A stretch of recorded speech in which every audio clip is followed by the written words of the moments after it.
Este canal que hemos abierto especialmente para esta finalidad.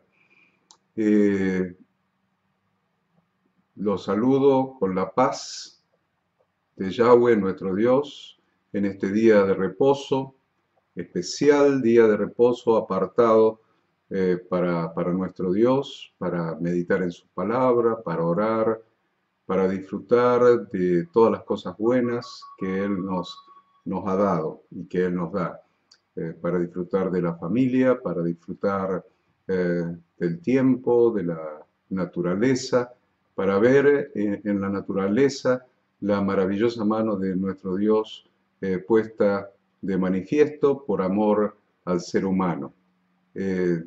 Decía un cantautor ya fallecido, gracias Dios por permitirme vivir un día más y disfrutar de tu hermosa tierra.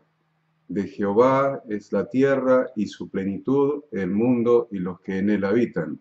Así que de Dios es todo y damos gracias a Yahweh por poder estar un día más pisando y disfrutando de su hermosa tierra.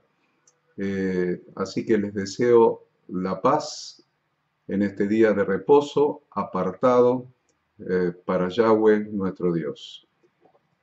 Vamos a comenzar a hacer algunas reflexiones para este día, junto con los pastores, junto con los líderes, y les pedimos que si ustedes están con una computadora, con una PC, que puedan hacer las preguntas, obviamente sobre el tema que vamos a ir desarrollando.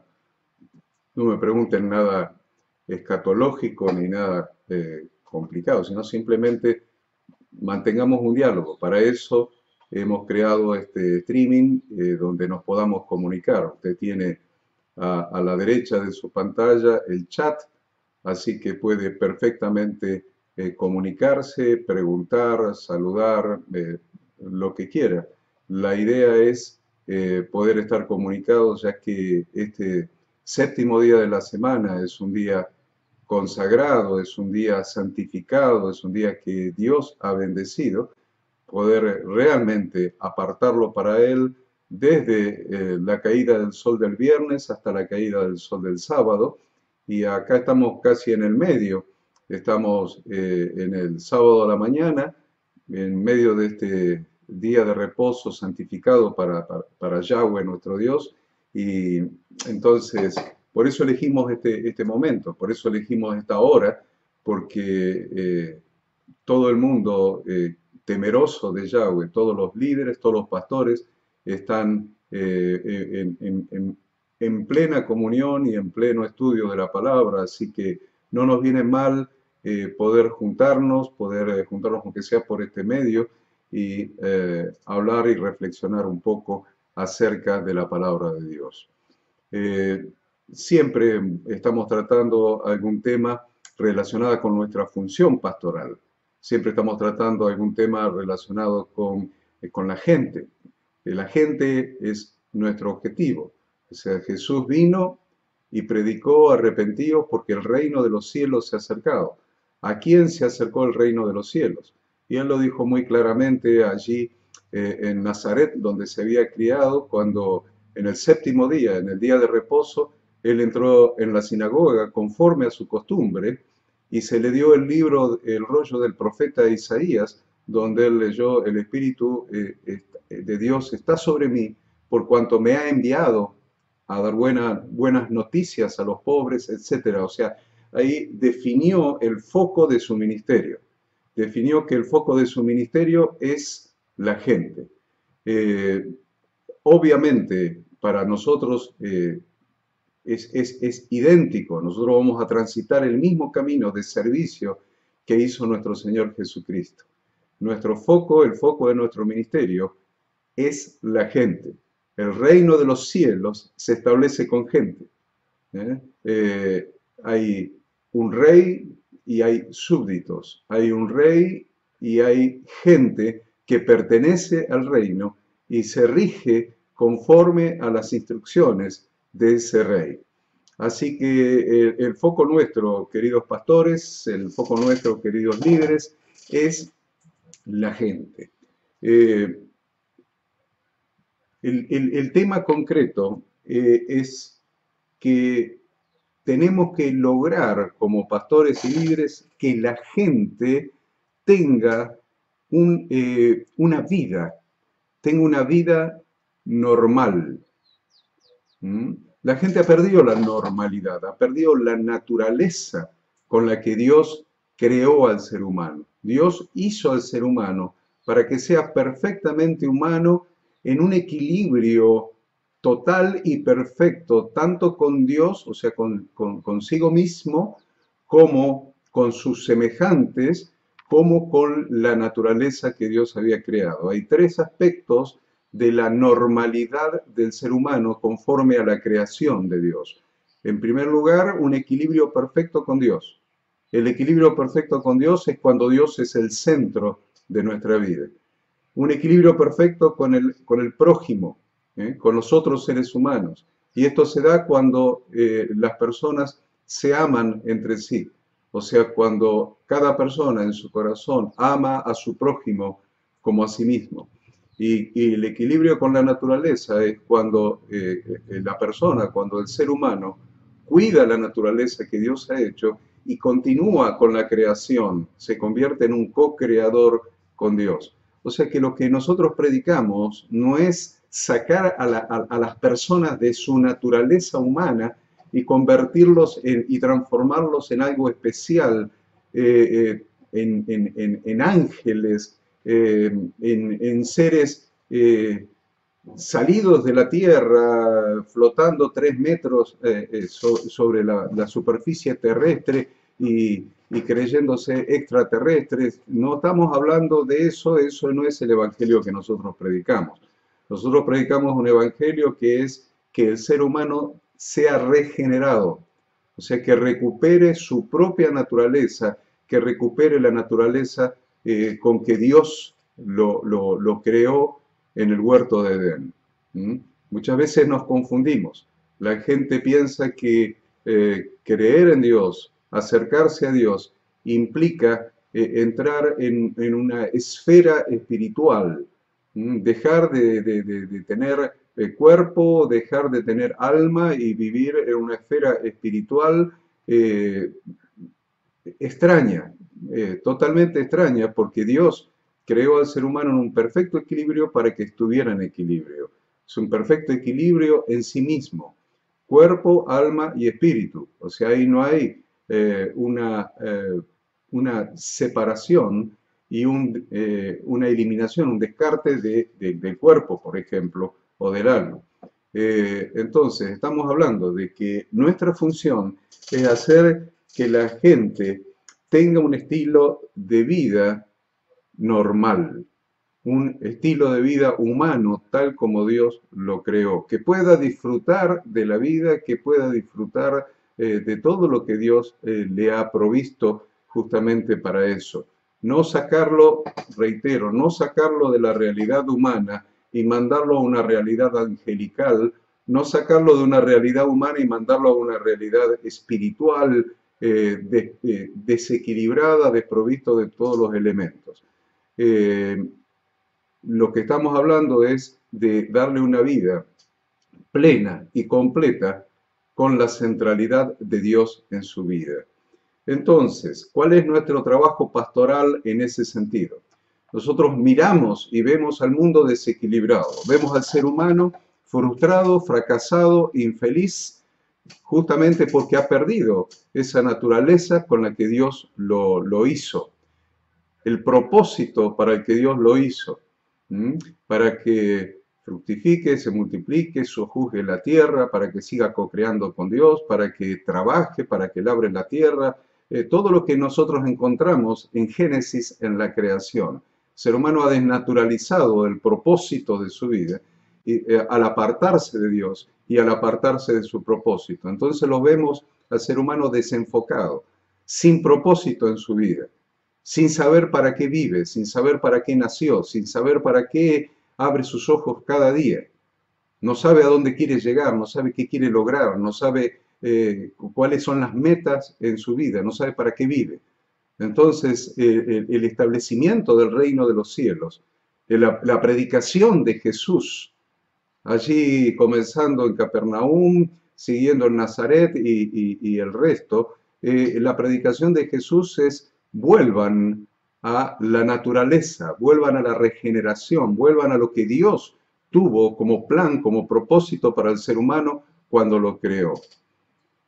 Entonces vamos a ver que el ser humano en su desvío de Dios, en su apartarse de Dios, en su dar la espalda a Dios, lo que ha hecho en realidad se ha perjudicado a sí mismo. No ha perjudicado a Dios de ninguna manera. Dios es Dios y Dios no me necesita a mí para ser Dios. Dios sigue siendo Dios lo mismo. El ser humano crea en Él, el ser humano no crea en Él, Dios es inmutable, Dios permanece siendo exactamente el mismo. O sea que el ser humano, al apartarse de Dios, realmente no le produjo ningún perjuicio a Dios, no afectó la misma esencia, los mismos atributos de Dios. Digo, Dios sigue siendo Dios sin el ser humano o con el ser humano. Lo que hizo el ser humano al apartarse de Dios fue simplemente desnaturalizarse él mismo, perder el propósito en su vida, y al perder el propósito entró en una insatisfacción profunda y permanente, lo cual lo lleva a frustración, fracaso y a no saber ni siquiera para qué vive. Por eso busca diferentes cosas, busca diferentes elementos para satisfacer ese vacío, ese hueco, esa falta de Dios en su vida. Entonces busca, se convierte en un excéntrico, cambia el centro de su vida hacia las cosas, hacia diferentes cosas. Tal vez el trabajo, tal vez los vicios, tal vez las drogas, tal vez el desenfreno, etcétera. Ustedes ya saben eso. Lo concreto es que nosotros tenemos un mensaje para transmitir, un mensaje que le hace bien a la gente. Nosotros no estamos predicando porque queremos construir imperios personales. No estamos predicando el Evangelio para armar iglesias en las cuales nosotros podamos liderar, para también satisfacer nuestra frustración de ser alguien en la vida. Realmente, el foco de nuestro propósito, el foco de nuestro trabajo, es hacer bien a aquellas criaturas que fueron creadas a la imagen y semejanza de Dios, pero que perdieron esa imagen y semejanza, perdieron esa naturaleza al haberse apartado del Creador, y hoy están sufriendo. Entonces Dios nos ha mandado a llevar su mensaje a aquellos que sufren. Por eso Jesús fue el primer enviado por el Padre. Jesús fue enviado por el Padre, fue un apóstol, fue un enviado por el Padre a predicar las buenas noticias de que Él mismo se constituye en el puente, en el pontífice, en el camino para regresar al Padre y recuperar la naturaleza perdida. Por lo tanto, nuestro foco es la gente. Nuestro foco es el necesitado, es aquel que tiene necesidad de todo, fundamentalmente de Dios en su vida. Entonces acá vamos definiendo un poquito el esquema. Vamos definiendo el esquema porque este es el esquema que Jesús mismo había definido en su ministerio. Jesús sabía que el foco era la gente que se había apartado del Padre y había perdido la naturaleza original. Entonces, para que esa gente sea regenerada, Él fue enviado y Él dio su vida en precio de rescate por cada uno de aquellos que se habían apartado del Padre. Ahora, esa gente estaba en una verdadera necesidad de retornar al Padre, necesidad de ser regenerado, de recuperar la naturaleza original. Esa palabra, para nosotros como ministros de Dios, como pastores, esa palabra es clave, es fundamental. Jesús vino a satisfacer la necesidad de la gente, por lo tanto nosotros hemos sido enviados a satisfacer la necesidad de la gente. La palabra es necesidad y el verbo es satisfacer. Entonces, si nosotros estamos buscando cuál es un método evangelístico, cuál es un método para llegar a las personas, ¿Cuál es la mejor manera de llegar a las personas? Acá tenemos el método evangelístico. La mejor manera de llegar a las personas, y es la manera de Jesús, es a través de sus necesidades, porque hemos sido enviados a satisfacer las necesidades de las personas. Entonces, ¿cómo hacemos para que la gente escuche el mensaje de las buenas noticias, el mensaje del Evangelio, de que puede retornar al Padre y puede volver a recuperar su vieja naturaleza, su naturaleza original con la que Dios lo creó y ser verdaderamente feliz? A partir justamente de las necesidades que se producen en su vida por haberse alejado de Dios. Lo repito, el método es a partir de las necesidades que han surgido en su vida a partir de haberse alejado de Dios. El haberse alejado de Dios le ha creado múltiples necesidades que lo llevan a la infelicidad y a la desorientación, a no saber hacia dónde están marchando. Por lo tanto, el punto de partida para nosotros es las necesidades de las personas, las necesidades de la gente. Si lo miramos a Jesús, lo vamos a ver haciendo exactamente eso, yendo a satisfacer necesidades. El que estaba enfermo, Jesús lo sanaba. El que estaba endemoniado, Jesús lo liberaba de los espíritus inmundos. Aquel que tenía hambre, Jesús le daba de comer.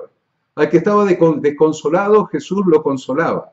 Inclusive ante un grupo de gente desconsolada, es una de las veces que las Escrituras nos relatan que Jesús lloró. Hay dos veces que nos relatan esto en la Biblia. Una es sobre la ciudad de Jerusalén y otra es en un grupo de personas desconsoladas a partir de la muerte de un ser querido. Jesús lloró. Entonces, el punto de partida para nosotros es la satisfacción de las necesidades de las personas. ¿Cuál es la necesidad de las personas? ¿Cuál es la necesidad del entorno en el cual cada uno de ustedes se mueve?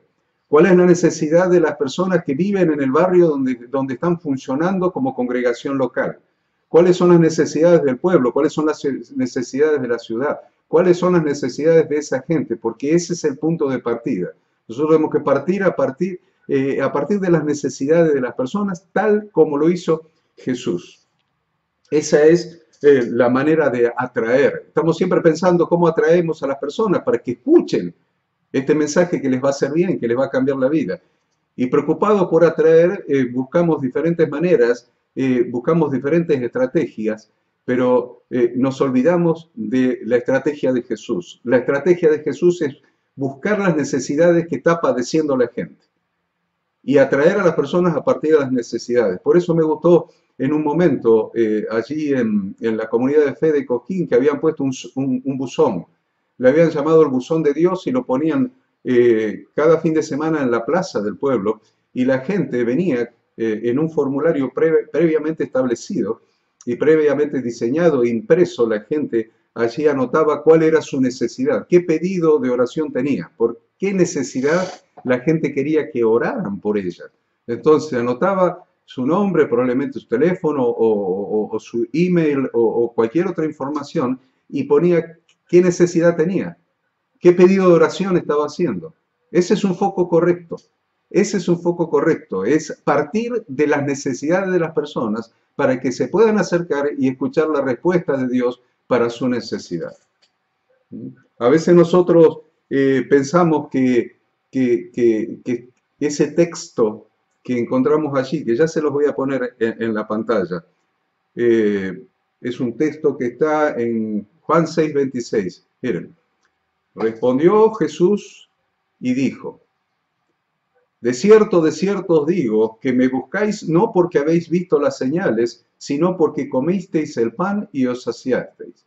Y nosotros pensamos que la gente, la multitud, lo seguía a Jesús por los panes y los peces, por la satisfacción de sus necesidades, y solamente por eso, y eso está mal, que hay que buscar primero el reino de Dios y su justicia, y todas las demás cosas serán añadidas. Eso no es un texto para la gente del mundo, para la gente corriente que tiene necesidades y no conoce a Dios. Ese texto de buscar primeramente el reino de Dios y su justicia, y todas las demás cosas vendrán por añadiduras, es para los discípulos. A veces hacemos una mezcla que que ni nosotros mismos entendemos por qué lo estamos mezclando de esa manera. Textos que son para los discípulos los usamos para la gente del mundo. Entonces no vamos a la gente del mundo a satisfacer sus necesidades porque pensamos que primero tiene que buscar el reino de Dios. ¿Cómo va a buscar el reino de Dios si nosotros no le satisfacemos sus necesidades? Por eso este texto que Jesús está mencionando, estas palabras que Jesús está mencionando en este texto, ustedes me siguen porque comieron y se saciaron. ¿Les parece que Jesús estaba diciendo algo malo? ¿Que estaba mal lo que él había hecho? Si estaba mal, ¿por qué lo hizo? Si estaba mal, ¿por qué lo hizo? Si estaba mal lo que él estaba haciendo, ¿por qué le dio de comer en el mismo libro de Mateo a 5.000 la primera vez y a 4.000 la segunda vez? Si estaba mal. Si estaba mal, ¿por qué sanó a los enfermos? Si estaba mal, ¿por qué liberó a los oprimidos de Satanás? Si estaba mal, ¿por qué resucitó a los muertos?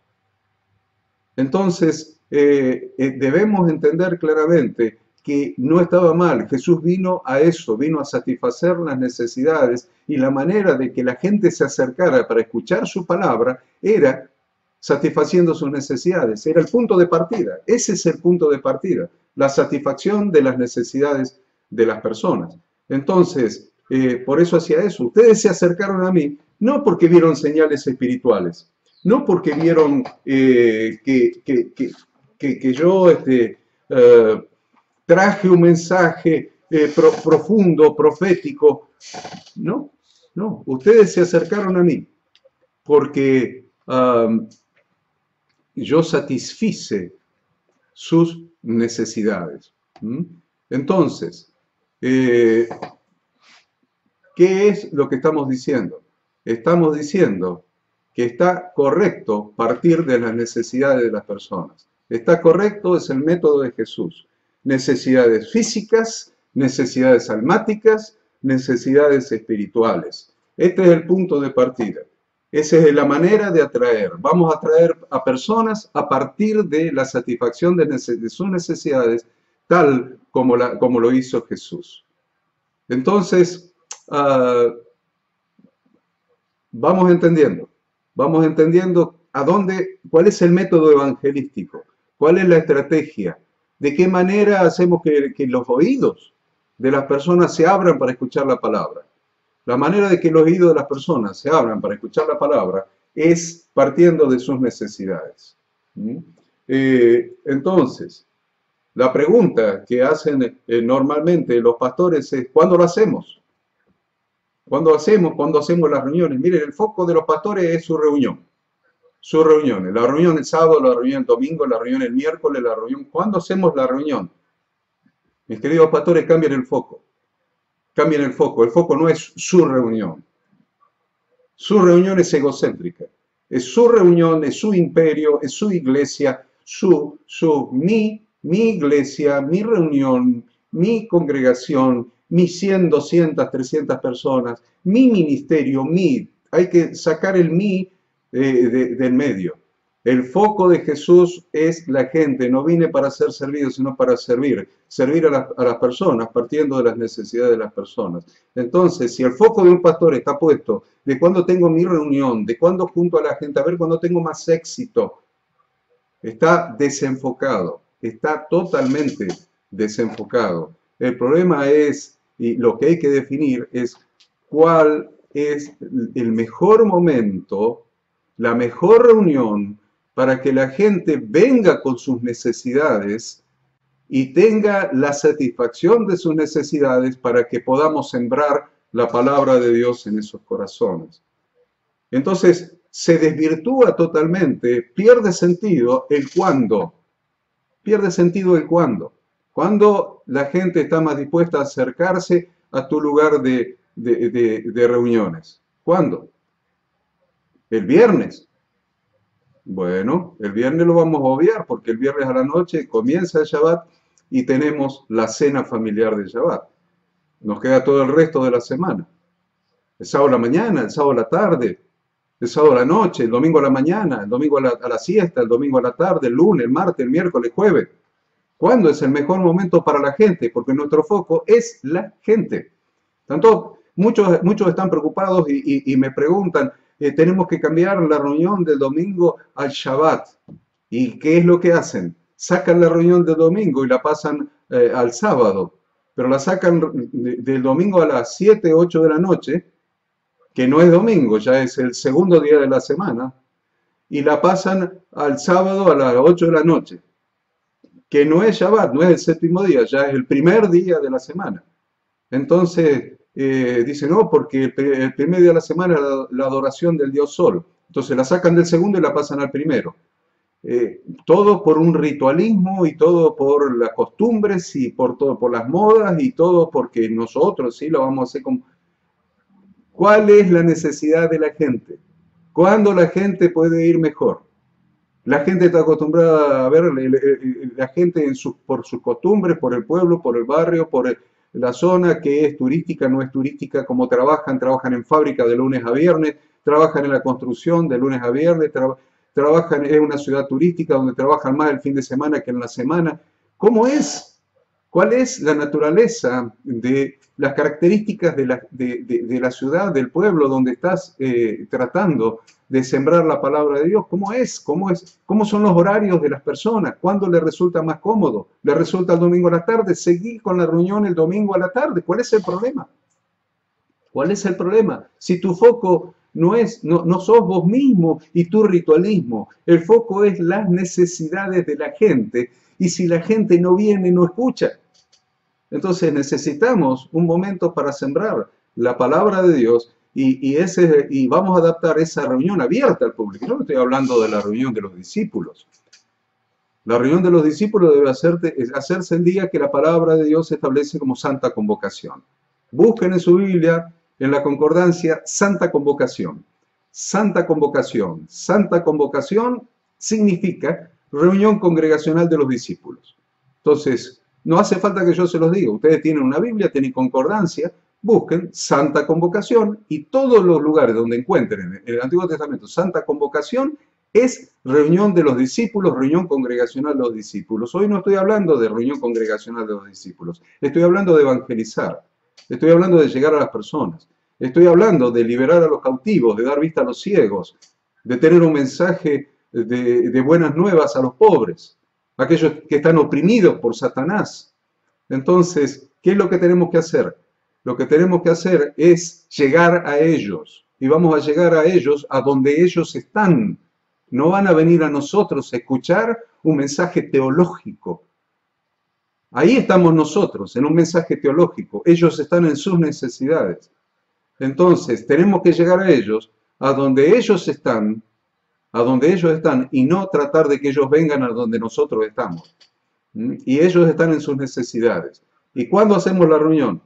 Cuando sea necesario. Cuando ellos puedan venir. Por eso hacemos reuniones en la semana en casas de familia. La gente que trabaja por la tarde puede hacer una reunión en casas de familia, de evangelismo y discipulado a la mañana. Hay gente que le queda cómodo a la siesta cuando los chicos están en la escuela. Hagan reuniones en casa de familia a la siesta. Hay gente que le queda más cómodo a la tarde cuando salieron de trabajar. Hagan la reunión a la tarde cuando salieron de trabajar. A otros les queda más a la nochecita. Hagan reunión a la noche. ¿Se dan cuenta cómo este método evangelístico de casas de familia se adapta a las necesidades de la gente? Esa es la importancia de los grupos de discipulado, de evangelismo y discipulado en casa de familia. Se adapta a las necesidades de la gente para que la gente pueda venir, traer su necesidad, podamos orar por sus necesidades y podamos predicarle las buenas nuevas de salvación. Lo mismo tiene que suceder con la reunión congregacional. Nos adaptamos a las personas, a las necesidades de las personas. Después viene la enseñanza, después viene el discipulado. Pero primero empezamos por acá.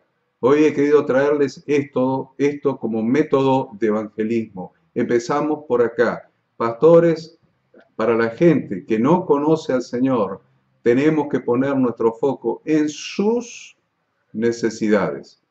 No en lo que queremos transmitir, sino en el campo. En el campo que está listo para la siega. Pero los obreros son pocos. Rueguen al Señor de la mies que envíe obreros a su mies. Los campos están listos para la siega. Pero a veces nosotros, en lugar de estar enfocados en el trigo que está para ser segado, en el trigo que está maduro, preparado, que ya está cansado de sus necesidades, está cansado de padecer, está cansado de la frustración.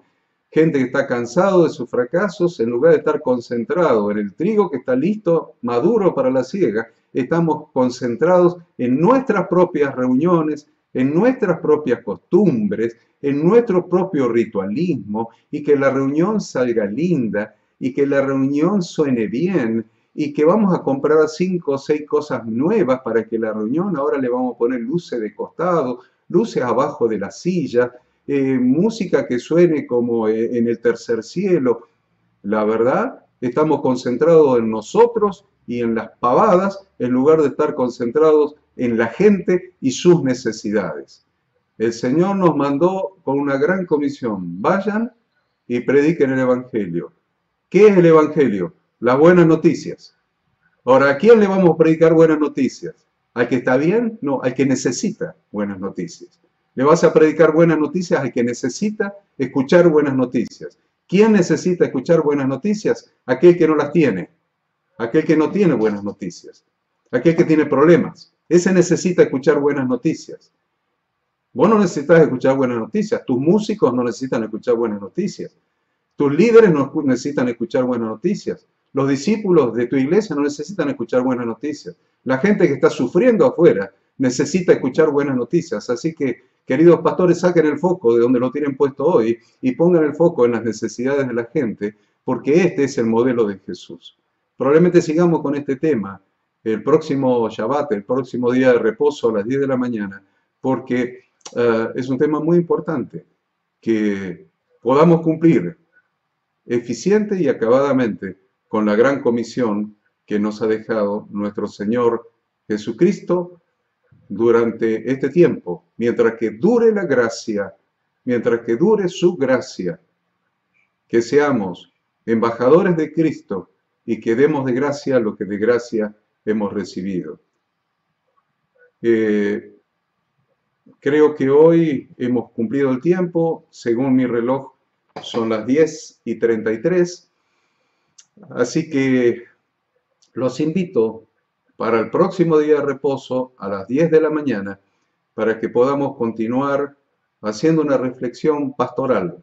Esto está dirigido a los pastores, así que hagamos cada día de reposo a las 10 de la mañana, donde todos los pastores están reposando, obviamente, porque es un día santificado para Dios, y yo sé que están reposando, están leyendo la Biblia, o están meditando, o están guardando, santificando el día de reposo para Dios, porque evidentemente sé que lo están haciendo, porque no pueden predicar a la gente del mundo lo que ellos no hacen.